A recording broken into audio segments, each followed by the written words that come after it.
that's an opportunity for someone to get a job, Oh, because sorry, they haven't got. spiders just ran across my floor.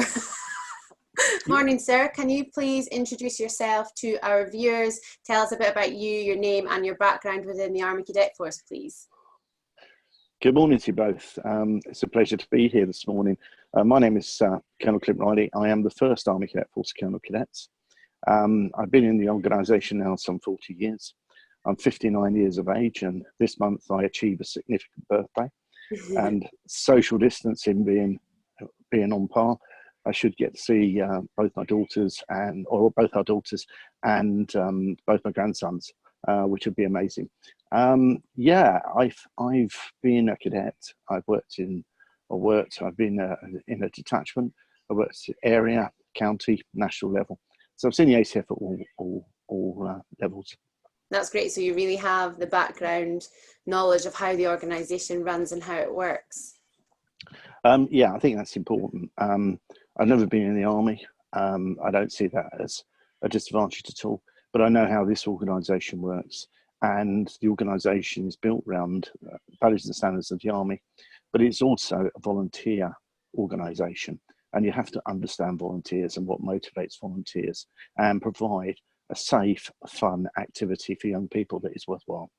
Mm-hmm. So you're talking about some of the roles there that you've done in the Army Cadet Force. You know, you've been Commandant in London, you've been National Training Advisor, and you're also the OC for the county training team. Could you just kind of tell us a bit more about those kind of individual roles and what those roles kind of involved? Yeah, by all means. I was a detachment instructor, then detachment commander. I commanded my old detachment where I was a cadet, which I was very proud to do. An area training officer, looking after 8 detachments, administering them for weekends and planning for the area annual camp. I then moved up to county, which was good to come out of the company, because I was able to see how other companies operated, and also get some experience at county, which would stand me in better stead for the future, because I understood not just what it's like in my area, I understand some of the challenges in others. So I was OC at county training team for 2 years, ran 3-star training and senior cadet training. I then went back to be OC of the company that I was a part of as a cadet, and then moved up as the training officer for the county, deputy commandant training. And then I went off to London, rather like Dick Whittington, and became commandant of South East London Army Cadet Force. And they are very, very different roles. Essentially, you're dealing with the volunteers, because as you move up in this organisation, your interaction with cadets is less, for obvious reasons, because you're not in the sort of training sphere, and you're dealing with and facilitating and making things happen for adult volunteers in order for them to produce activity. From there, as commandant, I had 3 years in South East London, fantastic group of people, and I went and did some time with the Duke of Edinburgh Award, primarily first to organise a tri-service leadership course at Battalion Naval College for Cadet 150. And then I trained as, and I think my certificates are still in date, to do the introduction to DV and the certificate course, which I really enjoyed. And that enabled adult volunteers to offer that to young people. From there, I went to be the National Training Advisor, which I did for 4 years, and then nearly 18 months now into this role. All very, very different. And roles I never thought I would be in. I think when I was a cadet, young adult volunteer, I never thought I'd be a commandant. I never thought I'd be a National Training Advisor. I never thought I'd be in this post. So that's amazing, just hearing all the roles that you've done. Can I ask, do you have a favourite role? What's been your favourite? I think they've all been good. I think probably commandant, because you can make a difference. I had 6 London boroughs. I had in London, which was Lambeth and Southwark, and then Greenwich and Lewisham, Bexley and Bromley. And they're all very different areas. But to see those young people come together as a group and do some amazing things, I'm very proud of what they did, and probably being a commandant, because you're seeing and you're shaping a county for the future in a way that you're seeing that bringing people on into roles that they never thought they would ever achieve, but it's making space at the top, which is important, because we're only as good as our last job. Yeah. You know, we can just talk about things and say, when I become like Uncle Albert in Only Fools and Horses, you know, when I was on the ship and what have you. And you're only as good as today, and that's it. So at which point did you realize then that you wanted to make, you know, the shift to kind of go in to be, you know, mission officer, you know, to kind of go into those steering roles? Was there a point in your kind of ACF career that you decided that? Not really. It was opportunist. I was very happy doing what I did, but it was obviously looking around and saying, well, what do I want to do next? I have a feeling that if you stay in a role too long, you become stale. And I think every 3 to 5 years, you should make a move, make something different, but don't just follow in someone else's shoes. Is when you arrive at a role, look at it. If it's not broken, don't fix it. Mm-hmm. But then say in the middle of your term, look at, well, what added value can I do? And then at the end, you're handing over something that's different. You left your mark, and hopefully you've made a difference. But sometimes people make mistakes that go in straight away. You've got to understand your people, and that takes you 6 months. Your volunteers are key, and you have to understand those people. If you don't understand those people, anything you do will not work, because you have to understand what time people can give, what their situations are, and so on. And what you can't be doing is relying on the same old people, because people then become like a number 9 bus. There's none, and then 3 come along at once, and then suddenly you've lost another 3 because they're burnt out. And I've always been, when new adults have come in, is to try and slow that pace down. Mm-hmm. Be good at what you're, establish the basics, be good at what you do, rather than you do a whole series of stuff which you don't get to use, and actually you're not really effective in what you're doing. And it's core business, that's what we got to focus on. Long answer, sorry. No, that's fine. No, just one as well. I was thinking, just to kind of compare and contrast, what's whenever you were the commandant, what was your sort of numbers? So adult numbers and cadet numbers. It's going to be a lot more than us, I'm sure. I think about 800 cadets, about 120, 130 adults, probably more than that as well, because some were on the way in, some on the way out, and so on. But your sort of regular attending, that was the sort of figure. And we took about 350 to camp each year. Okay, so not so dissimilar. We take about 300 to camp. And probably around 100 adults, maybe. Yeah, and I think, again, with you mentioned annual camps, I think they've got to add value, because they're the highlight of the year. And for some young people, that may be their vacation that they get. So you've got to fill it with activity, an activity that appeals to them and inspires them. And we are in a very fortunate position that we can do that in lots of things we do, and make the most of an area. If you come to the Highlands, see the Highlands. If you come to Wales, see the Brecon Beacons. Don't say, well, we're on the training area and that's it. You know, it's about life experience, and that's what we can give young people. Have you ever been to the Highlands, sir? I have really enjoyed it. I've walked in the Cairngorms. Many years ago, I did the 3 Peaks Challenge. So was up on Ben Nevis, Scarfell, and then Snowdon. And I've been up there. It's a wonderful country. It's great. Sarah, so you talked there about volunteers being key to the organisation, and your role now is to support volunteers. Can you talk to us about some of the ways in which you do that? You know, what do they need your support for, and how do you support them? I once described my job, or my role, as a bit like Sergeant Wilson in Dad's Army, where the Army is Mannering and I'm Wilson. And sometimes saying, do you think that's an awfully good idea? And I don't have to do that much because of being consulted. But I do have the ability and the opportunity that if someone says to me, that's not quite right, or there is a thing, I can feed that in. And that's probably a very light-hearted role. My role is communication, because it is making sure that people have the tools and knowledge to do their roles. There's nothing more frustrating than not knowing something that you should know. And an example, when I was there are Uncle Albert, a training officer, and so on. We would get the float file every week. Now we get email every day, and we're thinking. Sorry, I think that's Timmy just arrived. One of the local stray cats that's that comes for food. Morning, Timmy. Enjoying the interview. Hi, Timmy. Now we're bombarded with information, and sometimes knowledge is power. It is about making sure that people know what opportunities are available for them, whether that's a friendly course or they're 6 weeks in Canada if they want to do that, and it's about communication role. And how I tried to do that, I set up some 7 years ago a weekly update, which I hope you get.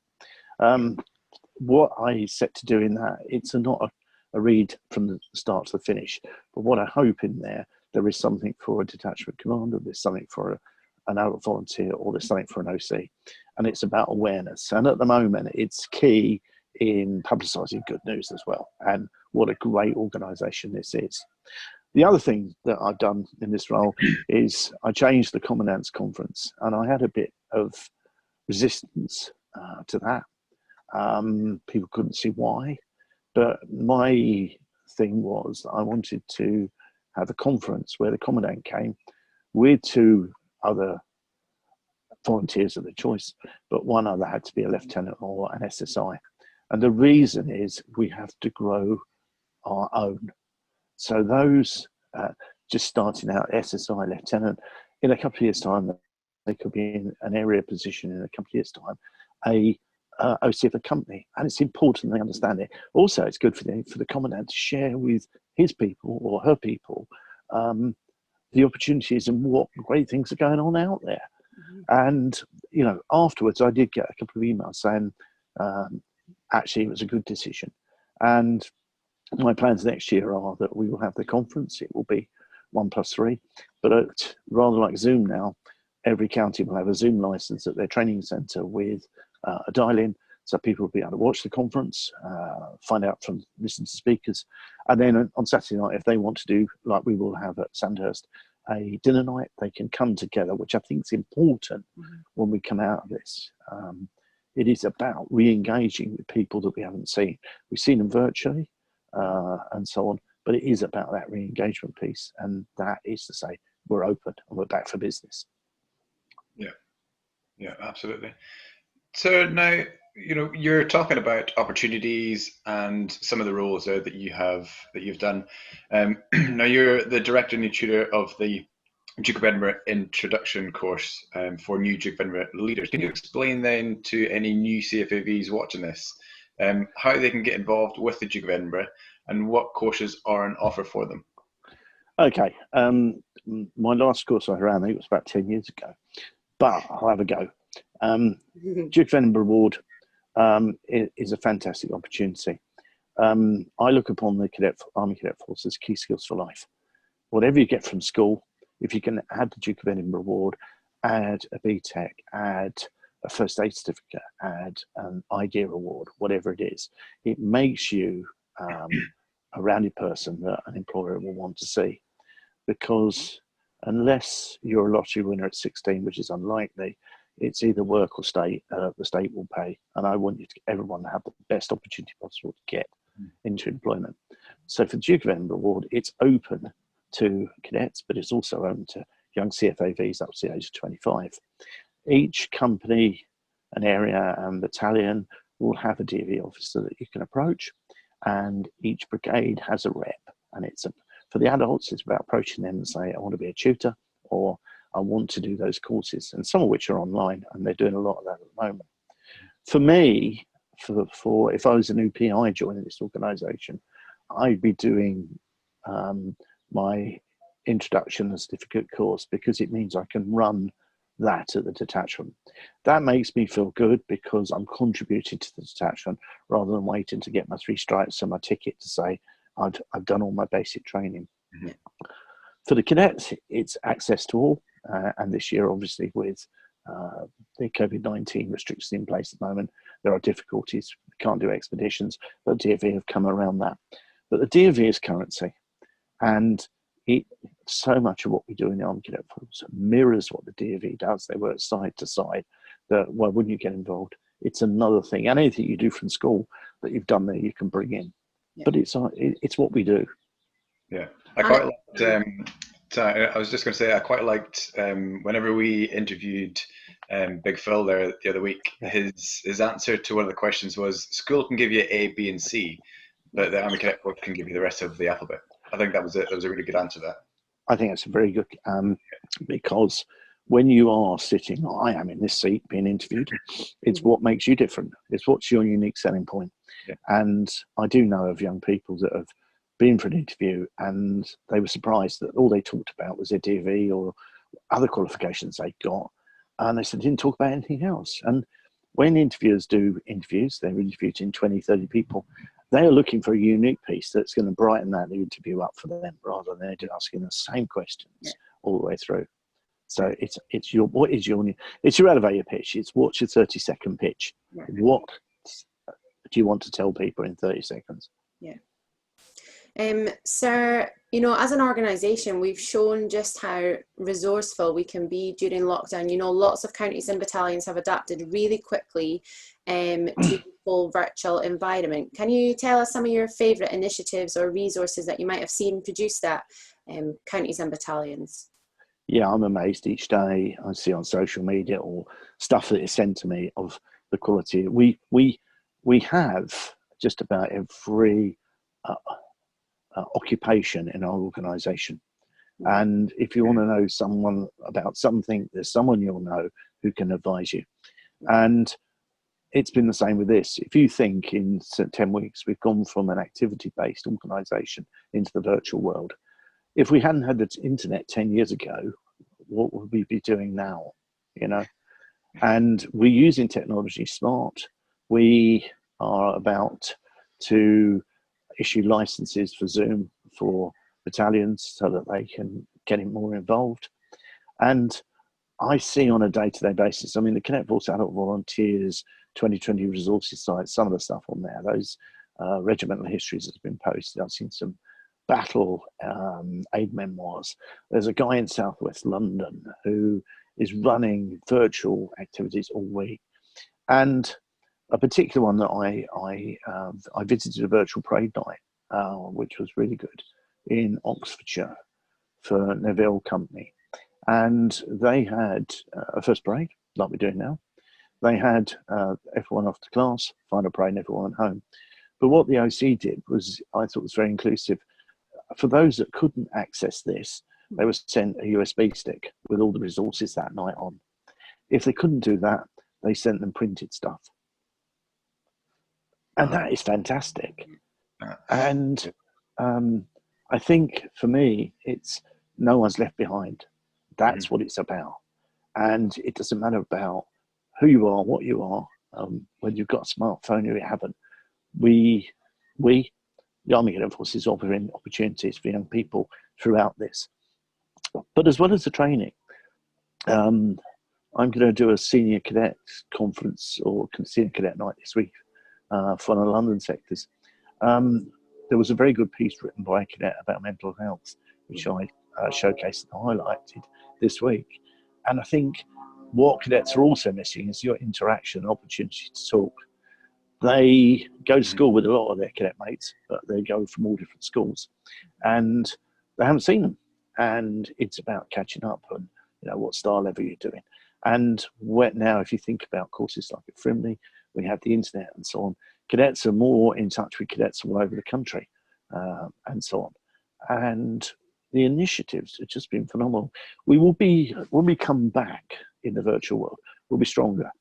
Because I was talking to Commandant Gwenton Powers the other day. He's going to put a large screen monitor in all his detachments so that if he wants to Zoom and talk, he can, but they've got a resource there that they can use. And, you know, that is in its place. We will have the virtual world when we come back because there will be opportunities to do virtual training, but we will be back to more of the activity base that we're used to. But it's a big chuck up to everyone because, you know, what you're doing here is a resource. Yeah. It's great to see. Yeah. Now, we were talking about being resourceful and, talking about this virtual world and, stuff moving online. Now, the Cadet Portal has recently launched. Yeah. Where do you see that application in a year's time? And what features of the portal do you think are most important and most exciting for cadets, CFABs, and parents as well? Do you get any favorites? For me, it's the right world. It's reverse mapping, if you like, because the cadets can actually say to the volunteers, I want to do this, as opposed to the adults having to try and get out to everyone and say, this is available. So things like Canada and other stuff like that, cadets will be more aware of. And also about their progress in the organisation. And also that as they're hitting trigger points, it will say, you now can do this, or you've now got this option. So I see it's a phenomenal tool. Also for parents as well, because, everyone goes over a weekend. I remember as a cadet, do you have a good time? Yeah. And that was it. There's my dirty washing, but that was my weekend and what have you. But nobody talked about it. Or you're not coming to that parade. No, don't you there and what have you. So the parents, I think, are going to be more informed as well. And let's face it, parent power is a good thing, because parents then come and say, can I help? And then suddenly they're in uniform and they're another volunteer amongst us. So I see that really taking off. And, big chuck up to Anne Shallow that's developed that from a blank sheet of paper to what, and his team to what it is now.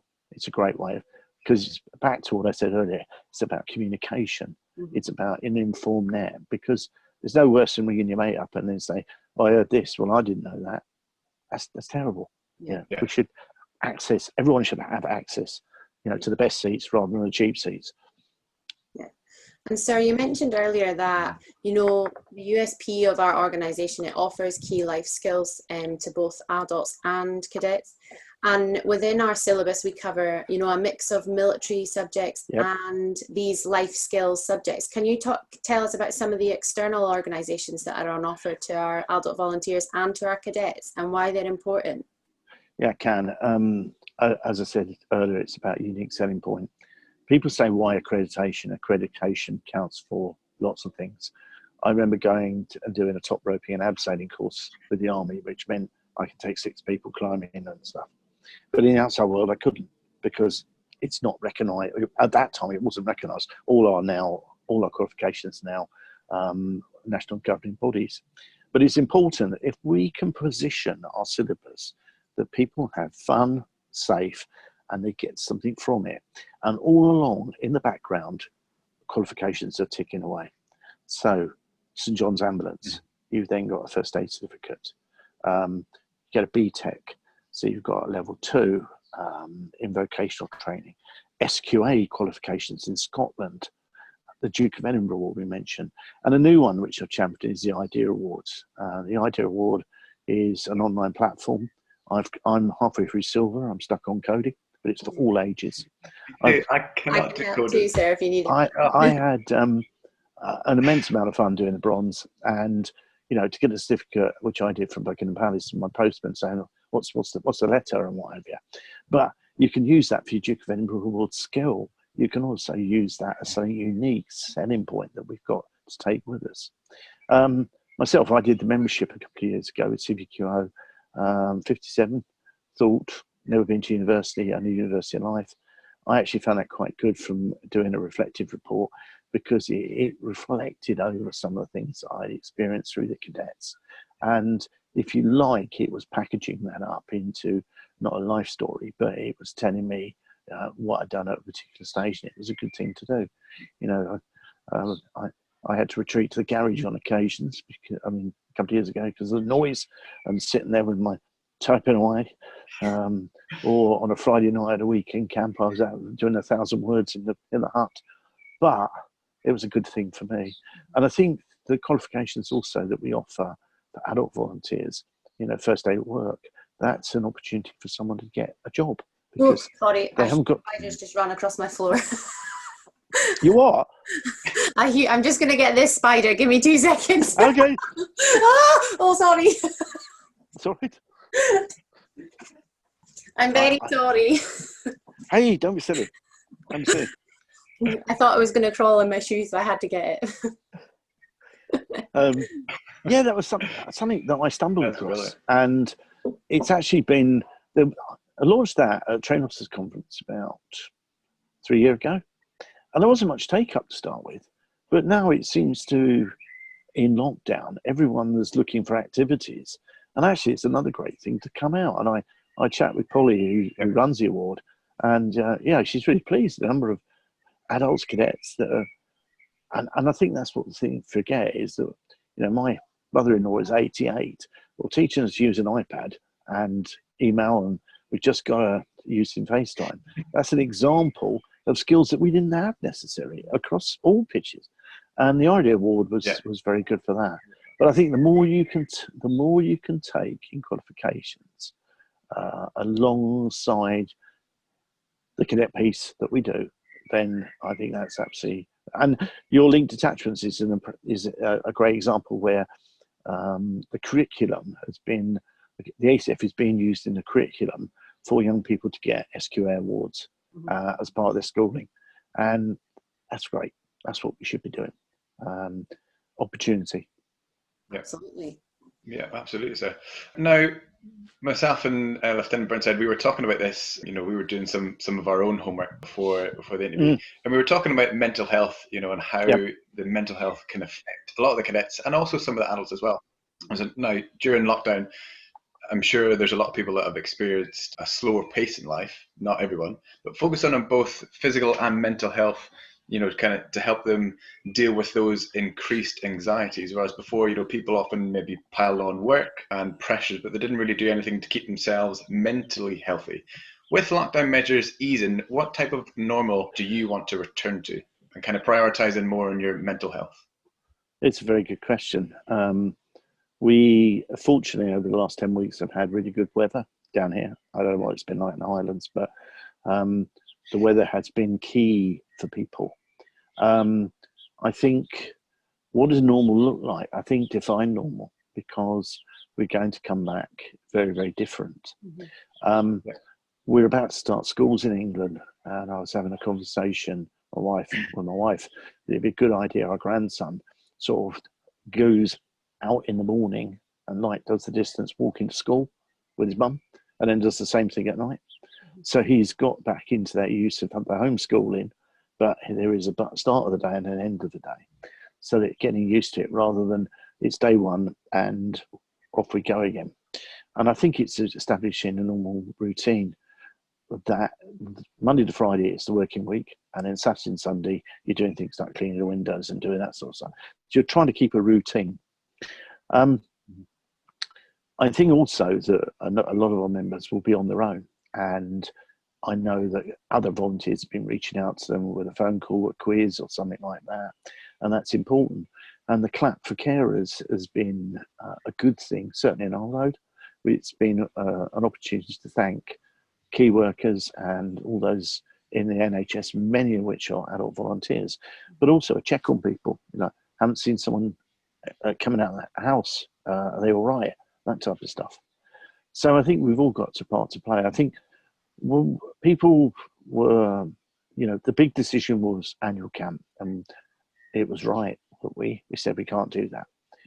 The main thing is getting back to routine.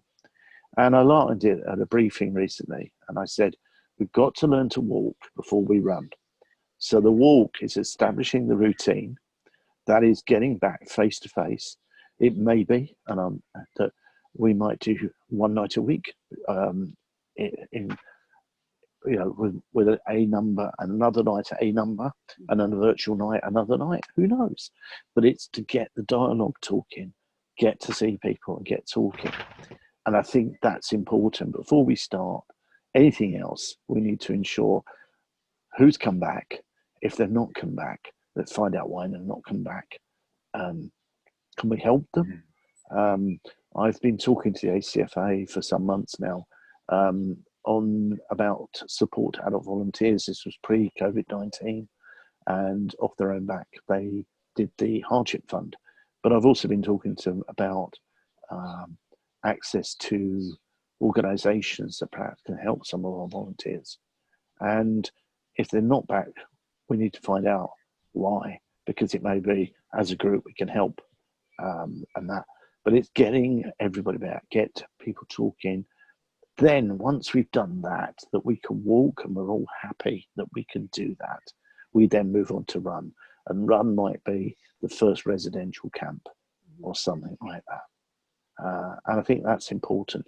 It's got to be dictated by our volunteers, our cadets, and also our parents of the cadets have to have faith in that system.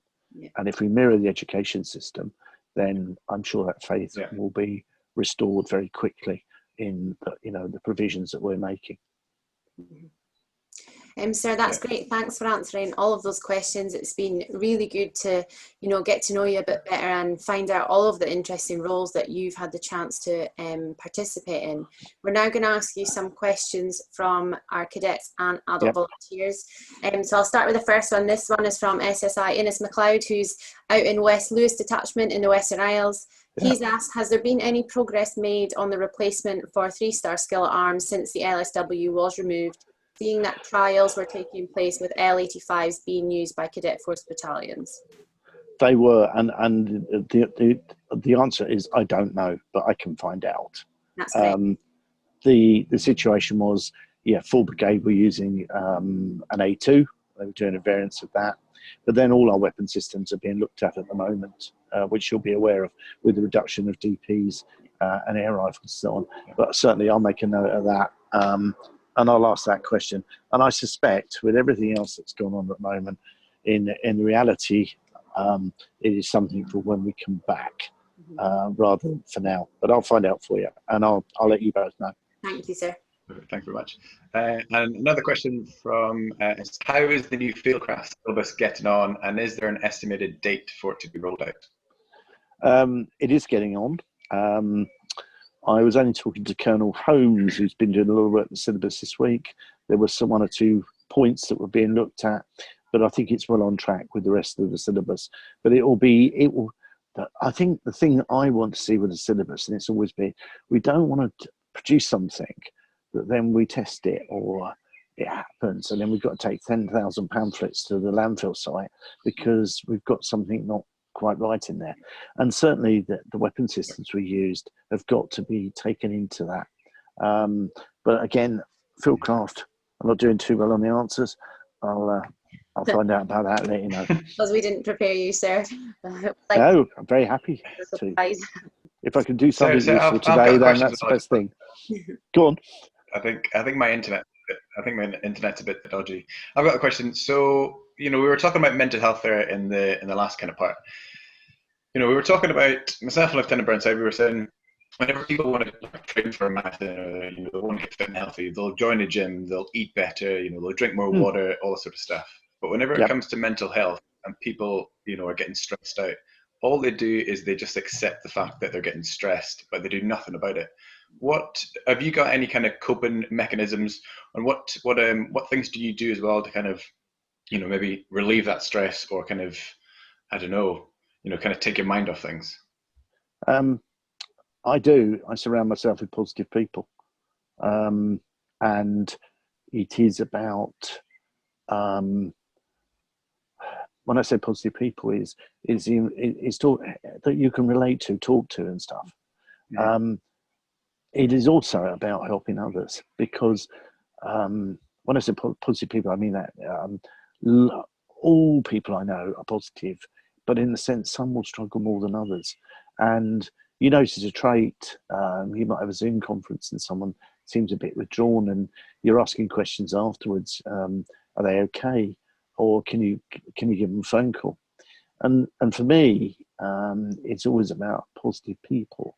Life is too short. And Ben Fogle, who was on Taggart once said, add life to your days, not days to your life. In terms of, if you can do a good thing one day, do it, because that is much better. In terms of coping mechanism, I say positive people, talking to positive people, but also when I was younger, I wasn't particularly athletic at school, and in my 20s I took up marathon running, so I'd run 7 miles a night, which I found really good. Would clear my head at night. I would do 7 miles I'd look for a time to come in and then do more at the weekend.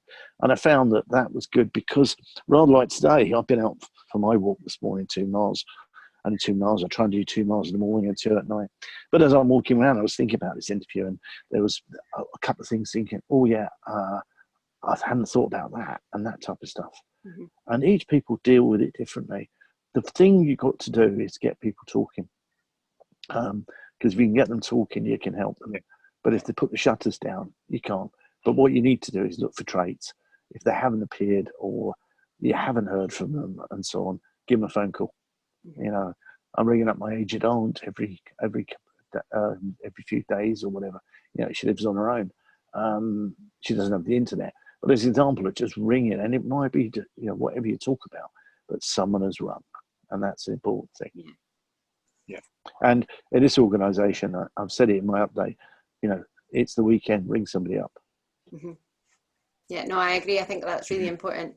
There's nothing I like more than a rant when I'm feeling a bit stressed. So it's great to talk to positive people, as you say. I really like that answer. I think also is that we can all be negative about things, but we're masters of our own destiny. Yeah. And we do have people that they've got an axe to grind over something. It's trying to help them with that, because it may be a quick fix. It may be something they don't know about, or something you can steer them to. And that's important as well. It's you know, make time for people. Mm-hmm. And that's great, sir. So we're going to move on to our quick fire round. So we'll ask you a question with 2 options, and we want you to just go with your gut and choose the favourite option, your favourite option, okay? Yep. Okay, first one, cat or dog? I hope Timmy can't hear the answer. Or Archie. Fortunately, they're both gone. Cat. Windows or Apple? Apple. Facebook or Twitter? Twitter. Sergeant's mess or officer's mess? Officer's mess, but I'll say that is that because I can get where I need somewhere where I can make the changes. I can influence change for the better of the sergeant's mess and everybody else, and that's why I took a commission. Okay. People normally say sergeant's mess, so it's nice to have someone on my team for a change. ABBA or the Bee Gees? ABBA. Agreed. Truth or dare? Truth. Phone call or text message? Phone call. The Wombles or the Clangers? Wombles. Sweets or crisps? Sweets. A cup of coffee or a cup of tea? Coffee. TV or book? TV. Do you prefer the Dartford Bridge or the Dartford Tunnel? I have to use both. The bridge, because I can see, if I'm in the passenger seat, I can see sunsets. Oh, nice. Summer or winter? Summer. Skydive or bungee jump? I've only done one skydive, and that was a static line jump. Wow. Dancing or singing? If you saw my dancing, it'd have to be singing, but that's not as good either, singing. Do you sing red or green, sir? Red. Fieldcraft or nav? Navigation, opportunities. Yeah. A beer or whiskey? Beer. DPM or MTP? MTP. The Duke of Edinburgh Award or the IDEA Award? Ooh. Question. I'll say the Duke of Edinburgh Award, because you can use the IDEA Award as part of it. I like that answer. Good answer. Book or audiobook? Book. Early morning or a late night? Early morning. Physical fitness or mental fitness? Mental fitness, because that will condition your mind to sort physical fitness or other things you need to do. Okay. And the last one is save money or spend money? Spend. Spend money. Spend money. Always spend money. Always spend. Stuart, thank you so much for coming on today and allowing us to interview you. It's been good fun, really good to get to know you a bit better, because we wouldn't have normally got this opportunity. So I very much appreciate the virtual environment right now. Absolutely. That's very kind. It's an absolute pleasure, and I'm happy to do these things.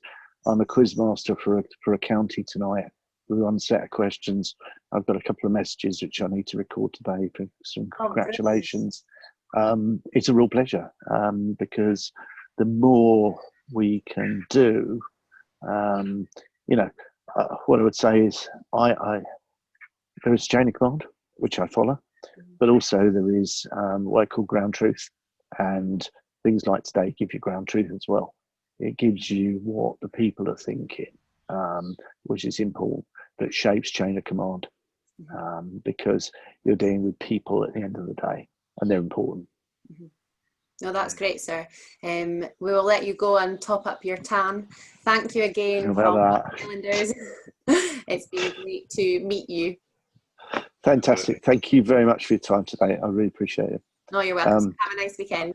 And you both. Take care. Bye. Bye. Yeah. Oh, what a nice man. Oh, yeah. So nice.